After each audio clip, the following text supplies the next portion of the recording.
जय महाराष्ट्र. मी अनिता जितेंद्र गवते, प्रभाग 24 मधून ब मधून आम्ही निवडणूक लढतोय. गेले 5 वर्ष झाले प्रभागाचा म्हणजे सुधारणा काही झालेल्या नाही. मुलांच्या शाळा जाण्या येण्याच्या शाळेच्या रस्त्यात ट्रॅफिक, गटाऱ्याचं घाण, परत रस्त्यांचा प्रॉब्लेम, पाण्याचा प्रॉब्लेम, खूप मुलांना शिक्षणासाठी पण लांब जातात, ट्रॅफिक मध्ये प्रॉब्लेम होतो.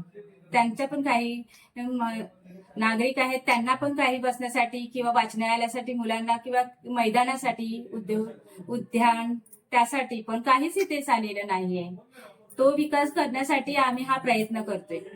आम्हाला याच्यामध्ये काही हे नाही आहे, पण आम्ही स्वखुशीने दुसऱ्यांना मदत होईल या हिशोबाने आम्ही हे प्रभागामध्ये पुढे वाटचालीसाठी आम्ही पुढे येतोय.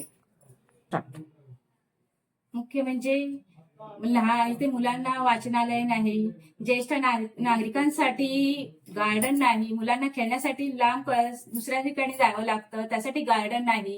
ही काही कारण आहेत. ही काही सेवा आहे ती आम्हाला करायची आहे. मुख्य म्हणजे आम्ही कोळी बांधवांसाठी आमच्यासाठी मच्छी मार्केट आहे, त्याचा पण त्यांना लाभ मिळण्यासाठी आम्ही प्रयत्न करत आहे. रोज आम्ही महिलांसाठी उद्योग काही करणार, घरात त्यांना काही सोय करता येईल, पोळी भाजी बोला, घरामध्ये जी पॅकिंग असेल काय असेल बोला, ती भांड्यांची असेल, ते घरातली कामं घरात बसून त्यांना जे करता येईल ते अवेलेबल आम्ही करून देणार. हे आमचे काम करायचे आम्हाला. महिलांसाठी पण उपयोगी होईल अशी कामं आम्हाला करायची आणि आम्हाला ती जनसेवा करायची आहे. मला जनसेवा करायची आहे म्हणून मी राजकारणात आले आहे. दुसरं काही नाही. हीच स्वामी महाराजांच्या चरणी मी प्रार्थना करते. आम्ही जे कार्य घेतल्या हातात ते सफल करू दे, बस हीच इच्छा. नागरिकांनी सध्या मतदारांना जरा अलर्ट राहायची ही आहे, गरज आहे.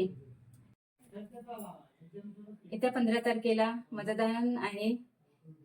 मशाल या चिन्हाला बटन दाबून भरघोस मतांनी विजयी करा आणि मला विकासाची संधी द्या. जय हिंद, जय महाराष्ट्र.